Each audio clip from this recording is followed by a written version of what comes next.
Good evening, ladies and gentlemen. Welcome to A Real Point of View.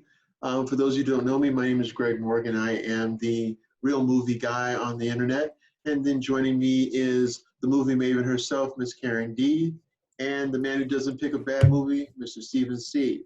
So in our last conversation, this is part two, we're talking about the Oscars. We're going to talk about a little bit more about the Oscars now and then go into what we're expecting in 2020, films that we really want to see.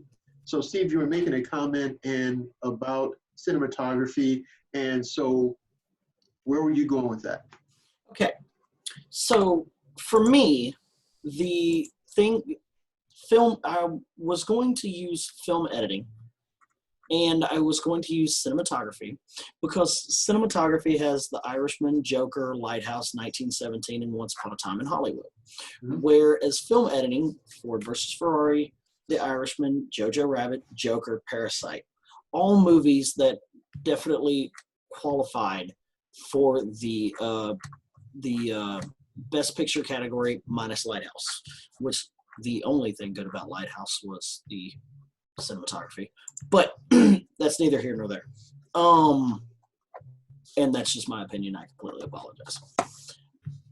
One thing that bothers me a lot about what Hollywood does when it gets to these categories is a lot of times it forgets the beginning of the year. Okay. They forget. Yes. Before the summer. That is so true. They forget it. They completely forget about it. It doesn't exist. Mm-hmm. It's not there. Because that was around Oscar time last year, so we don't want to bring it up. We don't want to go back that far. So my thing is, when it comes to cinematography, when it comes to film editing, when it comes to visualizing the director's plan and the true plan for the movie, it failed to include a movie that I feel like needs to be in this. Does it deserve to be Best Picture? I don't think so. I don't think it does. Best Picture. I don't think it deserved to be in the Best Picture category. Did it have a Best Actor or Best Actress in it? I can't say that anyone truly outshined another person on screen. But when it comes to editing and when it comes to cinematography and the things that the director is allowed to regulate, control, move, especially with CGI, where you are really trying to make sure that your actors are moving in the direction you want them to go. That way, when it's portrayed with the CGI, you're getting the most out of what you're trying to do underneath before it's basically laid over and layered. Okay. All the way to the top. How is Alita Battle Angel not in this category? I was wondering if you're going to bring that up. And that's when it, and I'm not bringing it up just because I like the movie. I do like the movie. Visually, this movie is entertaining. Visually, this movie is a work of art.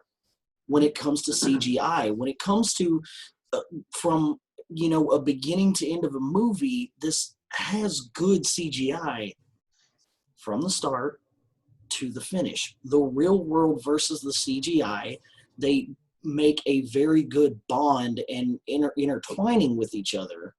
Mm-hmm. That the movie doesn't at any point where you get sick of the fact that it has CGI in the movie.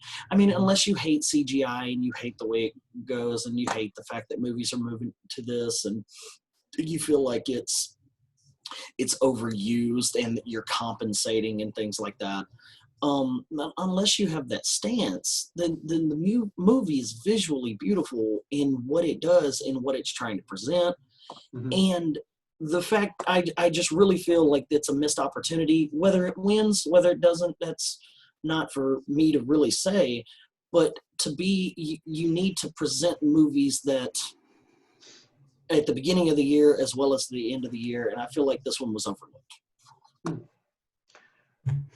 But I also think that I think that just what you're talking about, I agree with you, Steve, about movies at the beginning of the year just kind of being forgotten. I think that's part of the history of what's wrong with the Oscars and the Academy system that I was talking about earlier. It gets back to the politics because there's as much politics around when a movie's released as there is about who's going to be, put into or sort of put up for consideration for what category. Are you gonna go for best supporting because you think you have a better shot, or are you gonna go for the top, for the top award, and all of these other things. So yeah, I mean, that's why there's so much fight over when movies are distributed, when they're released and when they're distributed. You don't want to be at the beginning of the year. You want to be, around holidays or the summer movie season or the holidays. By that I mean Thanksgiving, Christmas, because that's when Academy members really seem to be paying attention, for better or for worse. I think it's for worse because I think you're right. Good movies that are released at the beginning of the year are forgotten.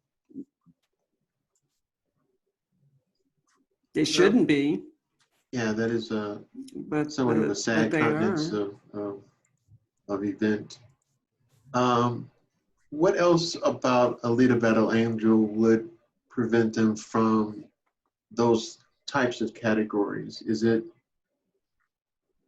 because it's a kind of a tweener movie? Is it a tweener movie? Is it not animated enough and it's more people involved?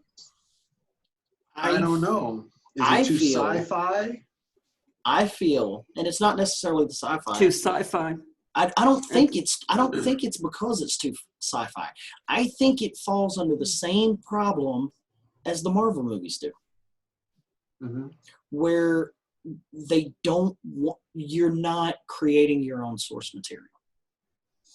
And again, that's a huge problem because you have writers, people drafting screenplays, and books that are written that have been copied for years and rechanged and Hollywooded and everything like that, but they're winning categories, and that's not original material. And it's kind of ironic, and I'm going to make a slight jump here.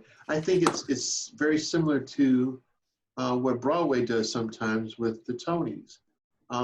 We see so many productions that are redone, and obviously different director, different scope, but still retrospectively the same. And yet, a lot of those productions get Tonys, where something a little bit more original. Not saying that it doesn't happen, just not as readily. And so back to the cinematic theater, and yet again, we're looking at the same kind of ideology where something like Little Women gets done over and over and over and over again. Because I think there's, even in the last essence of the millennium, I think this has been done I think I've seen 2 versions of it myself, and I think there's more than that. So is it, like you said, it's not a novel, it's not a book, it's not a, and it's more a original screenplays as opposed to something that, as you alluded to with regard to Marvel, that is not that. It's, I don't know, maybe so. Yeah. That's just kind of how I feel about it. Do you think that's going to change? I think it's going to take a particular movie. Like, it will have to be one movie that literally just kind of sets itself above and apart. But till that happens, it's not the way things are going. It's not going anywhere. I think that's why a lot of people don't pay as much attention to the Oscars as they used to. It's more about the celebrities. It's not necessarily about the pictures in some instances. And it's the Oscars, when you're talking about more about what people are wearing than what's in the categories, the Oscars has slowly lost that's not the way it's supposed to be.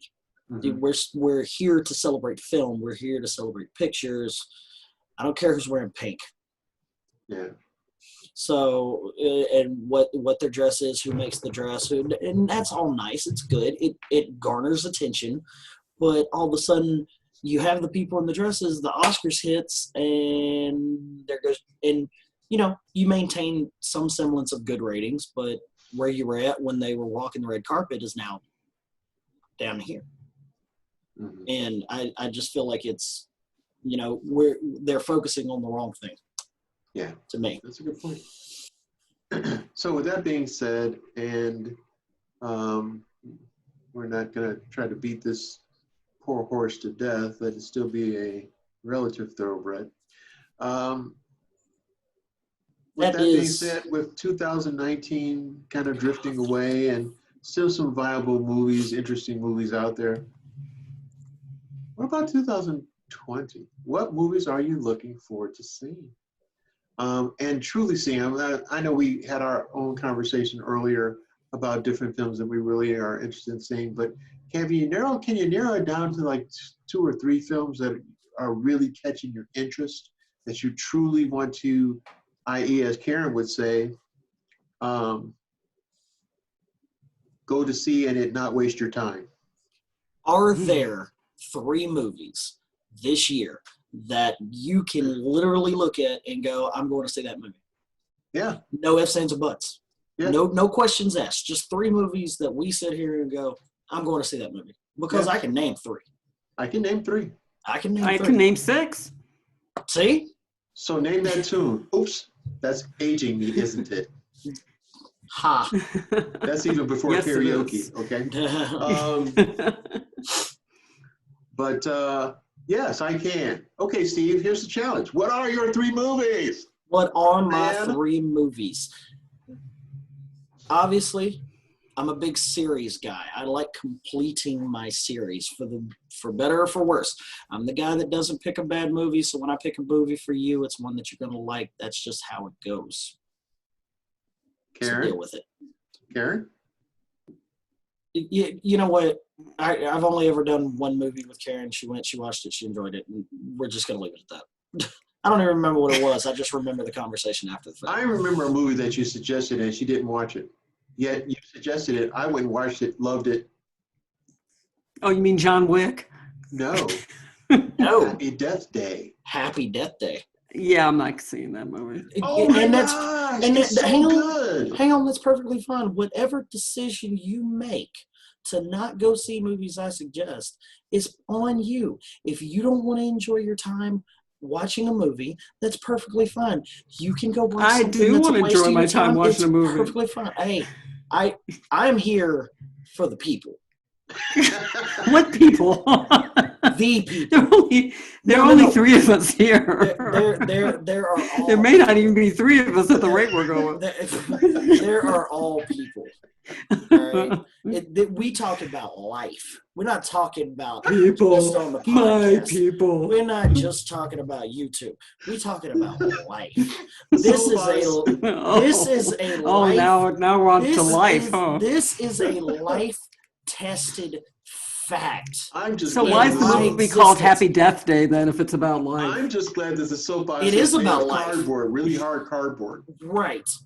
So, before I was so rudely interrupted, number 1, November 20th, King Kong versus Godzilla. I love finishing my series. I love my monster movies. Everybody's going to see this. I am too. Me too. Going to see it. It's just going to be seen. It needs to be seen. They've done a great job. You can sign me up for that one. Yeah, I'm going to see it. I'm not skipping it day 1, first night, then possibly second night because I can. Wow. Movie number 2. Again, I'm all about finishing series. I'm all about watching the next one. Top Gun. Greg's big on this movie. I am. And anybody can talk about him, discredit him. Anybody can say anything they want. I'm a Tom Cruise fan. Yeah, I'm a Maverick fan. I like Tom Cruise. I just don't think you can catch lightning in a bottle twice. It's not like about Top Gun was a great. It's not about catching lightning in a bottle twice. It's about continuing a story that people will be interested in. It's about The story ended 30 years ago. No, a story can always have a second part. Whether the second part is worth it or not remains to be seen. It's not worth it. See, that you don't know. Terminator ended. Terminator 2 Judgment Day came out, and then all of a sudden we're going, oh wow, that's the greatest sequel of all time. And that is almost not an opinion. That is top to bottom voted on by so many people. I'm looking forward to seeing Maverick as an instructor, right? I'm looking to see an evolution of a character that we grew to really enjoy. And that's what this movie's about. It's about the evolution of that character. And can they take it in a new direction? Will it just fall apart at the seam? We don't know. And will they play Danger Zone? I'd like to hear Danger Zone again. I want to hear Danger Zone again. The other movie that I am going to see, and I showed these two the trailer before we started the show. Oh my God. Seriously, dude. This month. Remind me again, you don't pick a bad movie? I don't. I do not pick a bad movie. I'm not suggesting. No, you do. I am not suggesting. No. I am not suggesting a single person go see this movie. I am not calling it right now. I'm just saying I'm going to see this movie. I'm interested. It has the type of category that I really like. It's going to horror. Huh? No. No, it's not a horror movie. No. I meant horrible. I knew what you meant. Wait. What would Karen just judges movies now? Is that how this works? It says movie Maven. It doesn't. Pretty much. It doesn't say movie Judge Judy. This is not how this works. I'm going to see. It can work that way if I hijack the show. You know, hijack nothing. I'm going to see Guns Akimbo. Daniel Radcliffe in this movie. Oh, Lord. It looks like it's going to be absolutely funny. To me, it's the kind of category I like, where it's got the action, it's got the comedy, it's got the everything, that I really enjoy in a movie that I'm not supposed to take seriously. Right. This movie doesn't want to take itself seriously, nor is it trying to take itself seriously. It's trying to present something that people who enjoy this genre will enjoy. And it's just a little different. It's off the wall. And I feel like this movie going to win any awards? I guarantee it's not. But I guarantee this is a movie that you sit there and it comes out on DVD and you're with a bunch of people and you saw it, they didn't. And you go, we need to watch this. Why would we want to watch that? Trust me. And you end up just having a good night watching a movie where you're just like, this is insane. And there's nothing wrong with seeing a movie like that. And there's nothing wrong with enjoying a movie like that. And I'm going to support this movie. So it's kind of ironic. Okay. It's kind of ironic, Steve, because I have a similar ideology as far as I'm somewhat of a purist when it's people are trying to remake something. However, I love a series. Mm-hmm. And I have a series of movies that I've been watching that, it's not everybody's cup of tea, and I get that. But I'm going to save that for last. That'll be my third movie that I talk about. So if I'm going to go see a movie that I really want to see first is Daniel Craig.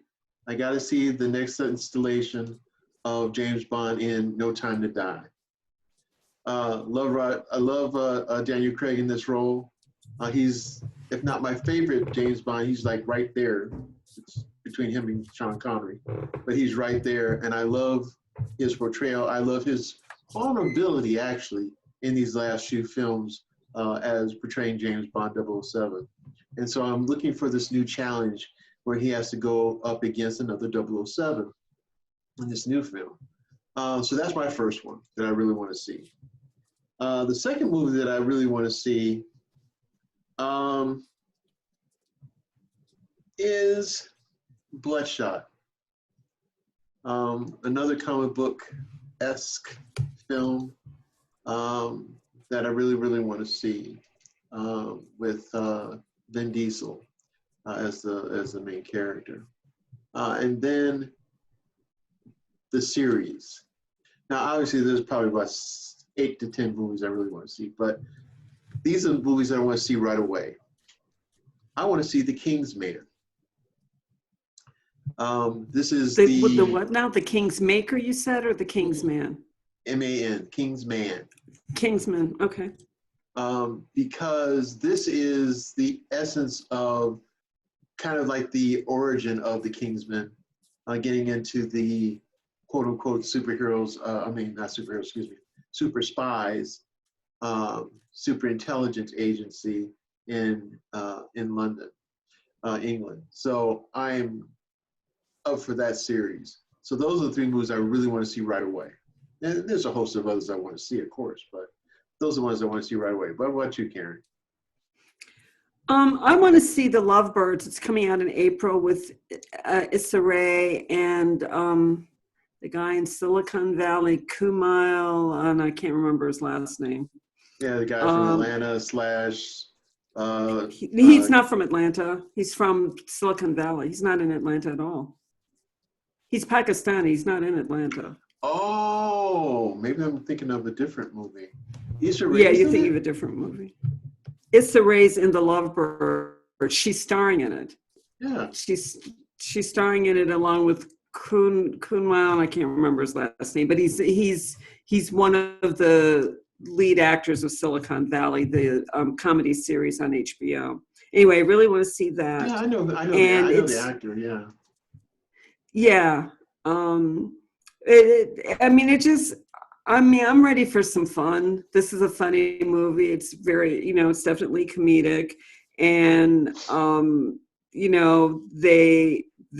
I think they end up getting kidnapped or something in some bizarre turn of events. And then they're trying to get out of it in some weird way. But anyway, it looks funny. So I want to see that. I want to go see In the Heights. That's coming out, I think, this spring or summer of this year. And it's a movie that Lin-Manuel Miranda is, this is his baby after Hamilton. And I loved Hamilton. I've seen the play twice.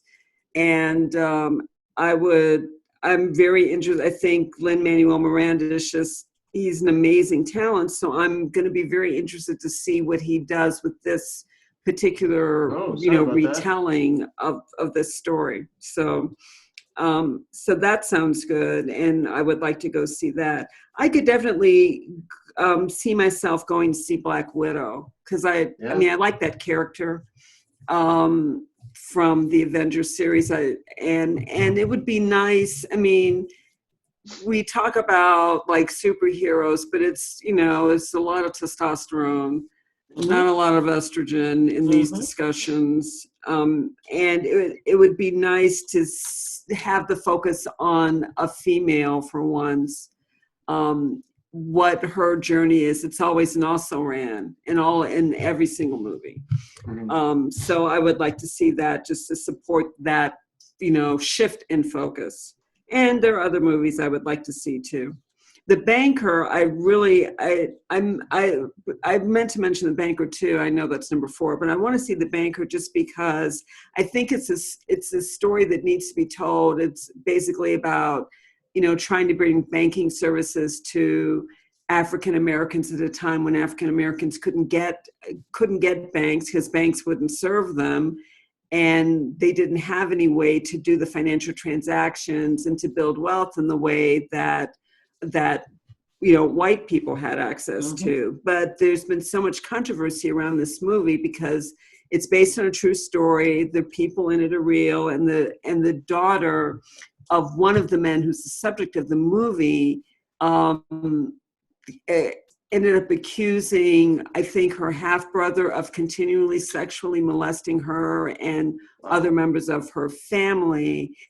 And see, this movie was supposed to be released on Apple TV, and Tim Cook was, in front of it saying, this is going to be this is really something, blah, blah, blah, blah. But then when those allegations surface, Apple TV dropped out, and then the movie was going to do a wide release, and then that got pulled because I think it was actually supposed to be released around the end of the year, like December 2019 was the original release date. That all got shelved, and now it's being, in my view, sort of quietly released because it's like they have it in the can. They need to make their money off of it, but it's coming out on March 6th.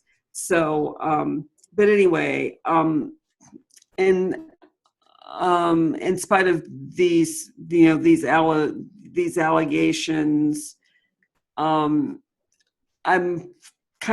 I'm interested in the story, and I think I would go to see it even in spite of these horrible allegations, because the person who's the subject of the movie, that's not the person who's the subject of the allegations. It's somebody who was involved with getting the movie made. Right, understand. I remember the controversy from a few years ago with Birth of a Nation, the allegations of the things that were happening back then too. I think what happens is we put sometimes things in front of other things which are causing an impasse and or a conflict, when the conflict has nothing to do with what we're trying to see as a consumer out here. Not saying that those things aren't important, not saying those things aren't relevant to things that are going on in the world, and those things are very, very credible, obviously, but at the same time, if we knew nothing about that and the movie was just presented as, in its essence, as a film, we would not know about the things that are going on in the background necessarily, and we would just watch the film. Right. And I think a lot of times a good film, possibly, because we don't really truly know, but a good film might get stalled, in this case, and or totally stayed in the can. And I don't think that's fair to our educational essence and learning more about other things. So whatever the interpretation, whatever the thing that is the point that it's going to be making would be lost, and it might be something that's relevant and important for us to see. So yeah, it's sad when those things may intercede. So are any of the movies that we're suggesting going to make it to the Oscars, do you think? Guns akimbo. Or is it just more No. or is it just more entertainment, or as Steve just said, fake entertainment? Is it just entertainment? Fake-tainment? Fake-tainment? Is it, I don't know. Is it game-tainment? Because it's more game-tainment over there, because it's almost like a video game come to life. And sadly, when we know video games coming to life could be detrimental to health, that movie is totally that in spades. I don't think any of my movies will make it to Oscar. I mean, maybe In the Heights. I think there'll be a lot of attention, but it'll be kind of like, let's set up the pin so that we can knock them down and make them fail. Right. Because we're mad that Lin-Manuel Miranda's getting still getting royalties from Hamilton. So this better be perfect, or we're just gonna skewer him. So yeah, it looks interesting. And then. Kind of like the West Side Story in my head, the old West Side Story, not the remake that they're making right now. Right, and the Lovebirds. I mean, the Academy doesn't like comedies; they never have. So the Lovebirds is a comedy. I don't expect to see any mention of that at Oscar time. And the Academy doesn't like superhero movies, so I don't expect to see Black Widow at Oscar time either. And and the Academy doesn't really care about sort of these what would be regarded as like a niche, kind of a niche story about the banker, or like a civil rights story. It would have to be something like Selma. This won't be Selma, and it's so tainted, so there's no way this is going to get anywhere near an Oscar. So I got to bring up one point for what we're talking about right now, where we're talking about they don't really like niche movies. So there is a remake that Jordan Peele is doing this year. He is not directing, but he is doing the screenplay for. So obviously, when it comes to something like this, he's going to have a hand in it in some way. And he's remaking a classic horror film, one that stuck with me forever from the first time that I saw it. But he's remaking Candyman. Wow. yes, I heard about which that. which is supposed to be the actual direct sequel to the original Candyman. It's gonna pick up right where it left off in some way, shape, form, or fashion. Tony Todd is, as far as I can tell, going to reprise his role as the Candyman. Wow. He is. As far as I can tell, Wow. he's going to reprise his role. I don't think he would have pretty aged old. out of that, but okay. I mean, he's the man had the look. He's always had the look. So, Sure. and He's he really always hasn't had that changed. look. But I really feel like, as much as this is a horror movie, can Jordan Peele pull this movie like Get Out, like Us, where he pulled those movies to, just in the way he presented them, into a higher plane? Can his, I mean, if he's writing the screenplay, he had something to do with director choices. He had something to do with who's presenting his material in some way, shape, form, or fashion. Can he elevate this movie, as much as it is a horror film, to something more? Because the Candyman is a different kind of film. It doesn't just, as much as it's got the horror aspect of it, there is a lot of depth in the movie when it comes to the character of Candyman. It's definitely a cult classic. Well, it's not just being a cult classic. It deals with a slave. But I'm just saying, in the sense of it's following. Right. You mentioned it, and most people know it. Right. And so, therefore, it's maybe following is probably a better way of saying it, as opposed to a cult classic, because it has a following. It has people who have talked about it on and have mentioned it as a horror movie that they remember. Mm-hmm. And it just can he bring that up where Us and Get Out should have been considered those types of movies, but because in the way he presented them, because in the way they were presented through the actors and through the film itself, they were elevating.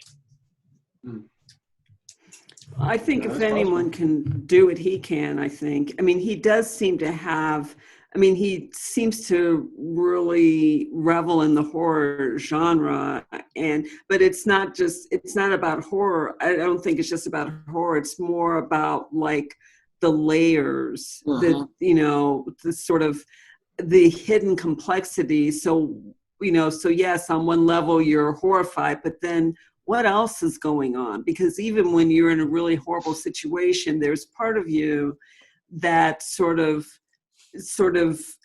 observes other things that are going on, other phenomena that are around. And I think he sort of tapped into that, the psychology of horror,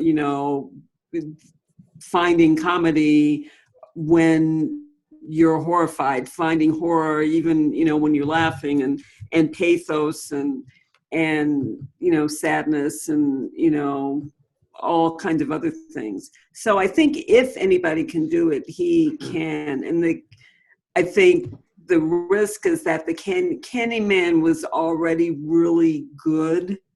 And so if this isn't really good, that's going to be a problem. And the other things that he's been known for were original stories. But obviously the man can write. So I would like to see what he does with Candyman. I mean, I won't be seeing what he does with Candyman, but I would like to hear what he's done when he does what he does with Candyman. And a good story will always get you motivated, whether it's a horror story or not. And one of my favorite horror stories to this day is an older film, I think like 1954, 56, something like that, which is The Bad Seed. It was a good story, told well, and it didn't need a lot of extra things to make it horrific. And it didn't really weren't any special effects in that movie. No, the only special effect was her attitude.